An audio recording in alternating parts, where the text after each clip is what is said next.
And then there were four. The final four is finally here. This is the Halftime Sports Talk Show with your host, Reese Kinder.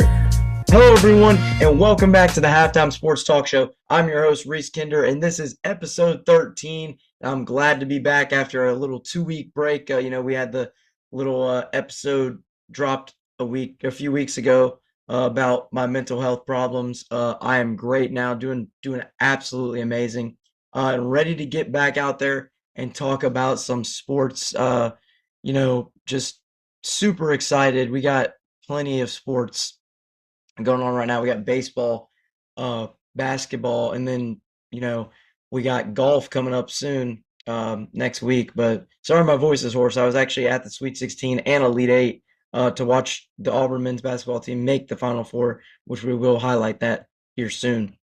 But immediately going to get started with our episode. We are going to get into MLB news. MLB season just started. Actually, opening day was March 27th. Last week was opening day. Um, Great day for me. I mean, I love some baseball. Just amazing sport. Sorry. Um, and yeah, just immediately gonna get into some baseball news.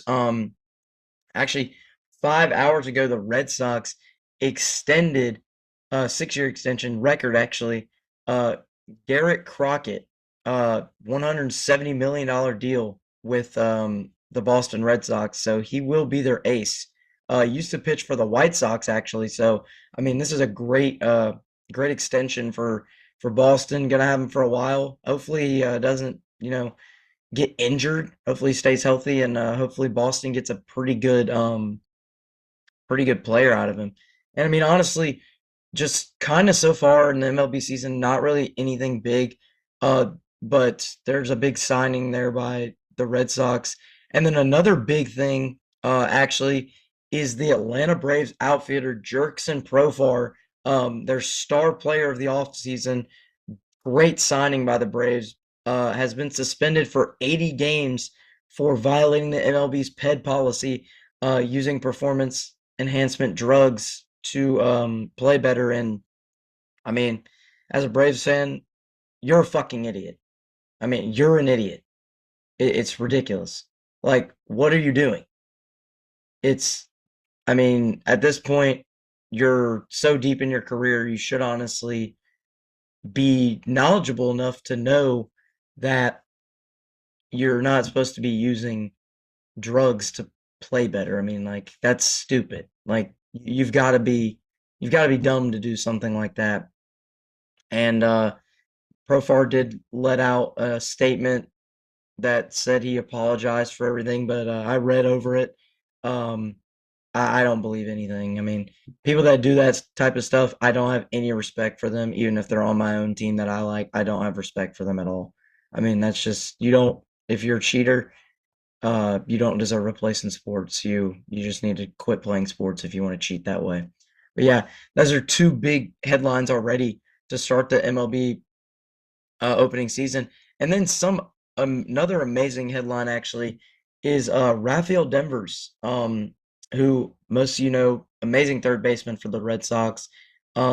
He actually is struggling. He has the most strikeouts most strikeouts in a 3-game span by any Red Sox player or any player in the MLB ever. And honestly, like right now, Rafael Devers is on pace to like strike out. It's some outrageous number he's supposed to strike out, and I mean, it's just crazy to see that you know that Rafael Devers, a great player, just not hitting well at all.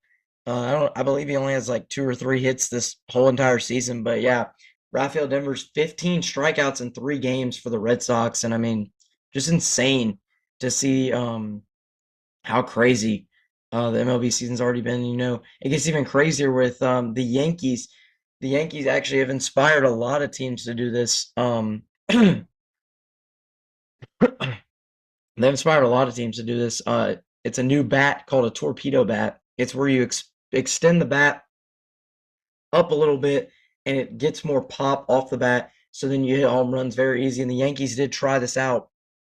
And yeah, it worked. I mean, the Yankees had, I believe, 8 runs in the first inning against the Brewers last week or this past weekend. Uh, and yeah, I mean, now all MLB teams are basically using them. You got the Braves called for some. I believe the Orioles have called for some. The Rays have called for some. You got a lot of MLB teams asking for these torpedo bats. And honestly, we're gonna dive into this a little bit. The torpedo bats. I mean, obviously, it's taking the league by storm right now. But I would like to say I don't think the torpedo bats will will last long at all. I just don't see it because it's not gonna ruin the game. I mean, obviously you want more home runs, but if you look at it this way, it's gonna hurt pitching a lot.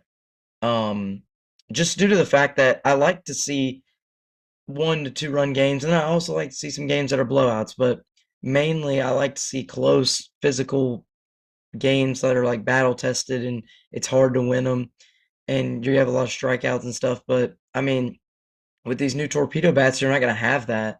You're going to have players be able to find the ball easier and be able to hit it out easier, and it's just not gonna make the game fun. And I think that's why it's not going to last that long. But I could be wrong. That's just my take on it. But some other people personally think that it could last a long time in the MLB. But I just don't see like obviously, Brewers relief ace Trevor McGill said he told New York Post, he said, I think it's terrible. And he said, we'll see what the data says, but I've never seen any like, or he said, I've never seen anything like it before. And I feel like it's something used in slow pitch softball. It's genius, but put mass all in one spot. And it might be Bush. And he's talking about the league. And then it might not be, but it's the Yankees, so they'll let it slide. So basically, what he's saying there is he's saying that the Yankees get by with a lot of things and that obviously he thinks it's all right, but he also thinks it's not going to work at all, which I tend to agree with him. Yeah, the new torpedo bats in the MLB. I mean, a great. I don't know. It's either a great addition or it's not. We'll figure out as the season progresses. And honestly, we're going to look at some games that are currently or that are supposed to happen tonight, and we're going to break down the betting odds of these games. Let me just go here real quick to find the scores. See really quick. Here we go. Yeah, obviously right now you got Mets Marlins in the second inning. Marlins currently lead 2-1. Um, and then the Rangers and Reds have started. They're in the second inning. It's 1-0 Rangers. So yeah, those two games are pretty close. And then I'm gonna try out something new here. We're gonna try out our new graphic presented by ESPN Bet. And if you guys aren't familiar with ESPN Bet, all you got to do is go in the ESPN app, find ESPN Bet, and then if you're on the website, go on ESPNBet.com, and you should be able to find ESPN Bet, and you can make as many picks as you want, um, and wager as much money as possible. But according to ESPN Bet, the Diamondbacks and Yankees. This is on TBS at 6:05 Central Time, 7:05 Eastern Time. The Diamondbacks are currently um, minus 125, and the money line is the Yankees plus 105. And then you got Corbin Burns on the mound for the Diamondbacks, and you got I don't know his first name. I think it's Wilson Warren for the Yankees. And then at 6:05 also in Tampa, Florida, you got the Pirates and Rays. Pirates are plus 145 and the Rays are minus 175 in that game. And Pittsburgh is 1-4 after a tough series with Miami. And then at the Rogers Center tonight at 6:07, the Nationals will take on the Blue Jays. You got Trevor Williams and Jose Barrios. Barrios did not have a great first game, but the money line is Nationals plus 140, and then you got Toronto minus 165 in that one. Um, and then you got the Royals and Brewers. Brewers have not won a game yet, but this is a home game for the Brewers. You got Michael Lorenzen and Chris Patrick on the mound for the Royals, and then it's plus 105 for KC, and then Milwaukee it is minus 125.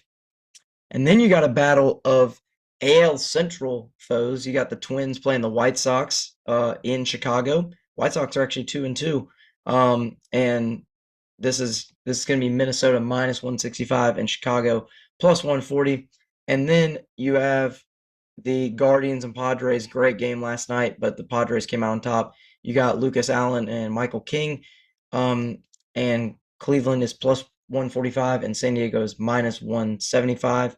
Yeah, I mean, honestly, so far this MLB season, a lot of crazy things have happened. I mean, the Braves suck. I mean, first off, that I didn't expect that to happen. And then there's multiple teams that haven't won a game yet. And then the Dodgers are off to a 6-0 start, and the Padres are off to a 5-0 start. Both AL West teams are just looking great so far. And yeah, I mean, this MLB season's shaping up to be a really good season so far.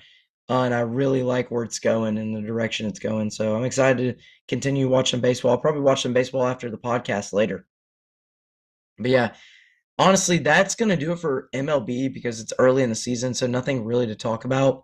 And now we're going to transition our focus away from MLB. We're going to get in some NBA games and honestly just talk about NBA in general.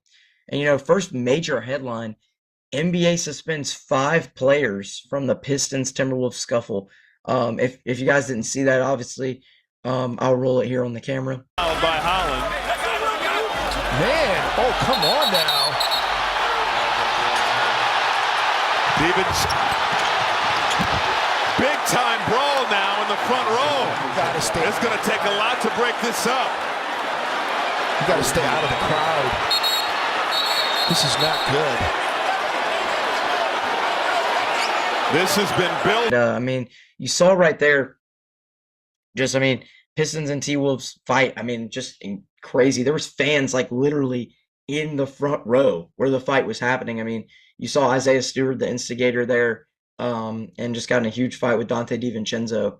And 5 players suspended from that. And actually, let's look at those 5 players who were suspended. Obviously, DiVincenzo and Stewart are probably going to be suspended from that. But you got what is it? You got 3 Pistons suspended and 2 Timberwolves suspended in that one. And yeah, just huge suspensions for both of those teams, losing some key players, and we're getting towards the playoffs now, and it's not looking good for Minnesota, but looking pretty good for Detroit, but we'll see. And then obviously other news, the Pelicans shut down Zion Williamson and CJ McCullough for the rest of the season due to the fact that they're not going to make the playoffs. And I mean, Zion, I figured that he's not really been consistent at playing a full season this year, or over these past few years he's been in the league. And then CJ McCullough, I mean, you got to rest one of your best players you got on the team. But yeah, Zion and CJ shut down the rest of the season as the Pelicans will not make the postseason this year. And that's another big, I mean, just big thing in the Pelicans franchise history. They just can't stop losing. I mean, it's just so bad they can't stop losing. And then we did have a shocking firing this weekend actually. Taylor Jenkins, the head coach of the Grizzlies, fired after having a decent season. I mean, the Grizzlies are 44-31. I mean, why would you fire a guy when he's going 44-31 in the NBA? I don't really know, but I mean, the Grizzlies gonna make the playoffs, but they're gonna have an interim head coach coaching them, not Taylor Jenkins. And Taylor Jenkins gone. According to the Grizzlies front office, it says that the firing will help them reconnect the team's tantalizing core and reignite Ja Morant. But the truth in the firing is the dismissal began with 5 other ones nearly a year ago, and it just really hurts this Grizzlies team who had some decent chemistry, but you can see now Taylor Jenkins gone from the Grizzlies, and now Grizzlies without a coach before the playoffs happen. But speaking of games, we are going to get in some games tonight. I don't really know. Actually, there is a decent amount of games tonight, and we're going to flash that betting thing back up there, again, presented by ESPN Bets. And tonight you got the Trailblazers and the Hawks. This is kind of a close one because both these teams are kind of fighting for a playoff spot. 6:30 tonight, 6:30 Central Time, 7:30 Eastern. Hawks are currently a 5.5-point favorite, and if you're going total here, huge total with 237.5 is what we got here, according to ESPN Bets, and it's in State Farm Arena. So, yeah, Hawks favored by 5.5.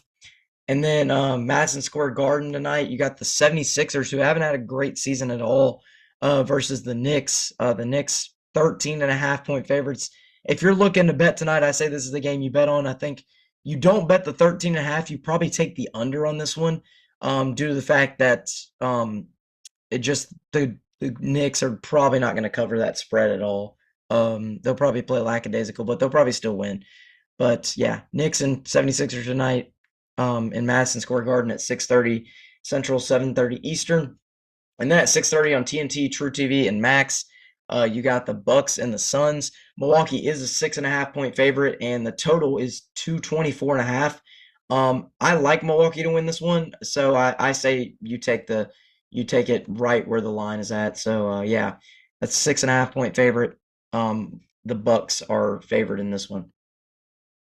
And then at 7 o'clock in Forest Bank Center in San Antonio, you got Orlando, you got the Magic and the Spurs. The Magic are doing pretty good as of late. And then you got the total is 217.5, and the Magic are favored by 4.5. I like the Magic's chances without Wembanyama, so I'm gonna say if you're betting here, you're gonna take Orlando in that 4.5 for sure. And then the Raptors and Bulls play at 7 p.m. in Chicago. The Bulls are a 4.5 point favorite, and the total is 236.5. I'm going to take, if I'm betting here, I'm taking the Bulls 4.5. I'll take a little bit under 4.5 due to the fact that I think the Raptors and Bulls are going to be pretty close because they're both almost the same record. So yeah, I say you take the Bulls in this one if you're going with anybody in this game, and it's in Chicago, so we'll see. And then you got the Warriors and Grizzlies. Warriors have been really hot as of late. Warriors are a 3.5 point favorite, and the total's 238.5. I'm going to say you take the Warriors in this one. Steph Curry's been playing great basketball. The Grizzlies, as we mentioned earlier, got rid of their head coach. So yeah, I say take Golden State here with the under or with the over to cover the spread. And yeah, I say Golden State wins in a close one in Memphis. And then the Timberwolves and the Nuggets play at 9 p.m. Central, 10 p.m. Eastern. Denver is a 3.5 point favorite. The total's 232.5. And I'm going to say you take Denver here. I mean, Denver's just been pretty solid as of late, and I think they'll keep that up. And yeah, I say the Nuggets get a big win in Denver tonight. Sorry, I've just been like really, really sick, or not even sick, just my voice is really hoarse. But yeah, that's going to take us away from the NBA. But we're going to stay in basketball as we get into March Madness. And I know we missed a lot, but what a season it has been. What a season it has been in March Madness. I mean, just incredible. We are at the Final Four finally. Your four teams are there. You got Duke out of the East. You got Auburn out of the South. You got Houston out of the Midwest. And you got Florida out of the West. And we're going to talk about these games we got coming up actually this weekend, April 4th, or April 5th and 7th. The Final Four first games are the 5th, and the championship is April 7th. And yes, I mean, two big games. Your first game is between the Auburn Tigers and the Florida Gators. Florida is a 2.5 point favorite. But yeah, I mean, this is going to be a great game between these two powerhouse teams this year. I mean, Florida and Auburn previously have met this season, but Auburn, I mean, I went and watched them in person. This Auburn team definitely hungry for their first Final Four win in program history. The second time Auburn has made it to the Final Four in program history. But yeah, Florida, I mean, they've made it a bunch before, and I think they're ready to face off against a tough Tigers team. But I honestly, in my opinion, it's going to be biased, but I'm going to have to say the Auburn Tigers win that first game of the Final Four. And this, what we're doing here is we're predicting who we think is going to win. So yes, Auburn wins that first game in the Final Four, and they will play the winner of Houston and Duke in the national championship. And the game later on Saturday at 7:49 p.m. Central, 8:49 Eastern on CBS, it's Houston and Duke. I think Cooper Flagg's going to have trouble with the Houston defense, but I think Duke's going to find a way to win. And I got Auburn and Duke in the national championship. And I know I did say that I thought Auburn was gonna, you know, I said Auburn would lose to Duke. This was before it started, but after seeing Auburn play, I think your 2025 national champion is the Auburn Tigers. I think the Auburn Tigers have the team to do it. I think they will do it. And Bruce Pearl will bring Auburn their first ever national title. And the city of Auburn will go insane. I mean, just this is gonna be incredible. I'm so excited for the Final Four. And like I said, if you guys are betting, here's the betting lines up here on the screen for those who are betting for this game. And yeah, I mean, not much to talk about. Obviously, going into the Final Four, we'll have more to talk about later next week with the champion, obviously, and just upcoming things for next season. What we think's gonna happen. And yeah, I mean, just ready for the Final Four and ready to hopefully see my team cut down the nets and hoist up a banner next year. But yeah, going away from basketball now, the last thing we're gonna get on um, for the day, actually, let me itch my head really quick. Actually, sorry, I'm very, very itchy right now. There we go.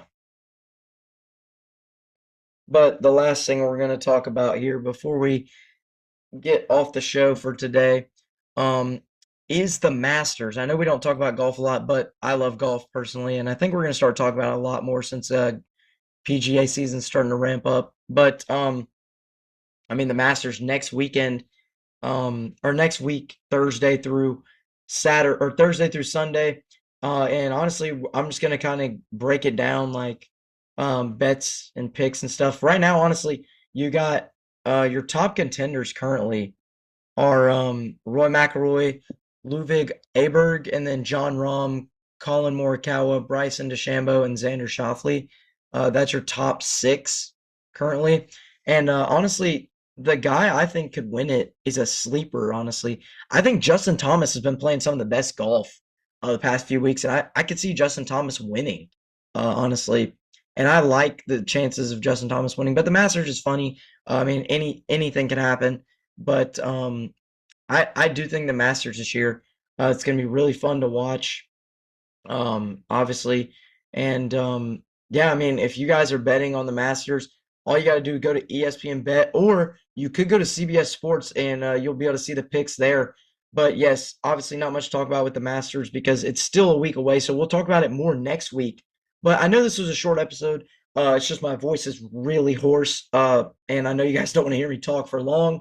But that is going to do it for episode 13 of the Halftime Sports Talk Show. I'm your host, Reese Kinder. I hope you guys enjoyed this episode. I'm glad we are back and it's April 1st. And, you know, really excited to see the upcoming Final Four this weekend and the Masters next week. But yeah, with all that being said, don't forget to like and subscribe. Also follow us on Instagram, follow us on TikTok, follow us on Twitter.